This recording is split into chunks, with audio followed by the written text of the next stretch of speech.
السلام علیکم ورحمۃ اللہ وبرکاتہ۔ آج ہم جماعت نہم کے مضمون تاریخ و سیاسیات سے سبق نمبر 9 بدلتی زندگی حصہ 1 دیکھیں گے۔ پچھلی ویڈیوز میں ہم نے جانا کہ کس طرح ہماری زندگی 1961 سے 2000 تک تبدیل ہوئی۔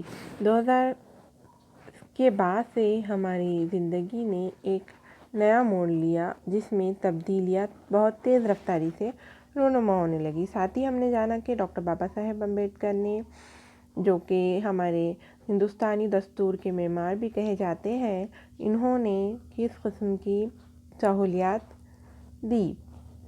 اسی طرح ہم نے انفرادی اور متحد خاندانی نظام کے بارے میں جانا اور درجہ فہرست جاتوں اور جماعتوں کو کس طرح کی سہولیات دی گئی ہیں یہ بھی جانا۔ اب چلیے آئیے ہم دیکھتے ہیں بھارت نے طبی میدان میں کس طرح ترقی کی۔ گردوں کی پیوند کاری، کڈنی ٹرانسپلانٹ۔ بھارت میں گردوں کے کامیاب آپریشن ہونے کی وجہ سے مریضوں کی جان بچانے میں اب ڈاکٹروں کو کامیابی مل رہی ہے۔ 1971 سے قبل اس قسم کی طبی سرگرمیاں بھارت میں ممکن نہیں تھیں۔ تمل ناڈو کے ویلور میں کرسچن میڈیکل کالج کے اسپتال میں 1971 میں یہ کامیاب آپریشن ہوا۔ بھارت میں اس سے پہلے جس کے گردے خراب ہوتے ہیں انہیں نئے گردے دیے جاتے ہیں۔ نئے سے مراد کوئی ایک انسان اپنا گردہ کسی دوسرے کو دیتا ہے، جسے کڈنی ٹرانسپلانٹ بھی کہا جاتا ہے۔ لیکن بھارت جب ترقی کر رہا ہے تو اسے طبی میدان میں بھی بہت زیادہ ترقی کر لی ہے۔ اسی کے چلتے تمل ناڈو کے ویلور کرسچن میڈیکل کالج میں کڈنی ٹرانسپلانٹ کا ایک کامیاب آپریشن ہوا، جسے کس نے انجام دیا؟ ڈاکٹر جانی اور ڈاکٹر موہن راؤ نے ایک زندہ شخص کے ذریعے عطیہ کردہ گردے کے دوسرے مریض کے جسم میں کامیاب پیوند کاری کی۔ یعنی کہ ایک شخص سے دوسرے مریض کے جسم میں اسے فٹ کیا، یعنی کہ لگایا۔ اب زیر ترقی ممالک کے افراد اس قسم کے آپریشن کے لیے بھارت آتے ہیں۔ یعنی کہ اب ہمارا ملک ترقی بہت تیز رفتاری سے کر رہا ہے۔ اب جس ملک میں ترقی نہیں ہوئی ہے، جو ترقی کے راہ پر گامزن ہے، ویسے ملک کیا کرتے ہیں؟ بھارت کی طرف یہ آپریشن کرانے کے لیے آتے ہیں۔ اب دیکھتے ہیں ٹیسٹ ٹیوب بیبی۔ زمانے قدیم سے ہی بھارتی خاندانی نظام میں اولاد کی پیدائش کو اہمیت دی جاتی رہی ہے۔ اولاد کے خواہش مند میاں بیوی کو اولاد نہ ہونے کے عارضے کو شکست دینے کے لیے 1978 میں سے ہی ٹیسٹ ٹیوب بیبی کی جدید ٹیکنالوجی دستیاب ہو گئی ہے۔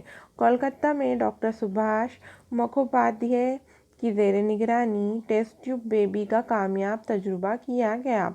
مصنوعی طریقے سے حمل ٹھہرانے کا تجربہ کامیاب ہوا اور اس ٹیکنالوجی کے ذریعے درگا نامی لڑکی کا جنم ہوا۔ اس طرح اولاد کی خواہش رکھنے والے لوگوں کے لیے راہ نکل آئی۔ چلیے اب آگے بڑھتے ہیں ہم حفاظتی ٹیکہ اندازی۔ 1978 سے قبل بھارت میں پیدا ہونے والے ہر 10 بچوں میں سے 6 بچوں کو پیدائش سے پہلے ہی سال میں پولیو، خسرہ، قزاز، تپ دق، خناق، حلق کی بیماریاں اور کالی کھانسی جیسے خطرناک اور جان لیوا امراض لاحق ہو جاتے تھے۔ ان امراض پر قابو پانے کے لیے حفاظتی ٹیکے لگانے کی مہم شروع کی گئی۔ 1954 میں پلس پولیو نامی حفاظتی ٹیکے کی مہم شروع کی گئی، جس کی وجہ سے پولیو جیسی خطرناک بیماری پر قابو پا لیا گیا۔ پہلے کے زمانے میں یہ جو ٹیکے تھے، جیسے کہ ویکسین ہو گیا، جیسے کہ آج کل تو بچہ پیدا ہوتے ہی اسے BCG کا ٹیکہ لگا دیا جاتا ہے، اس کے بعد اسے پولیو پلایا جاتا ہے، پھر خسرہ، ٹائیفائڈ وغیرہ وغیرہ نئے ٹیکے آج کل بچوں کو دیے جانے لگے ہیں۔ لیکن 1978 سے قبل یہ ٹیکے کا معمول نہیں تھا، جس کی وجہ سے بچے کو پیدائش کے ساتھ ہی بہت سارے جان لیوا امراض اسے ہو جا رہے تھے، جس کی وجہ سے اس کی جان کو بہت زیادہ خطرہ لاحق تھا۔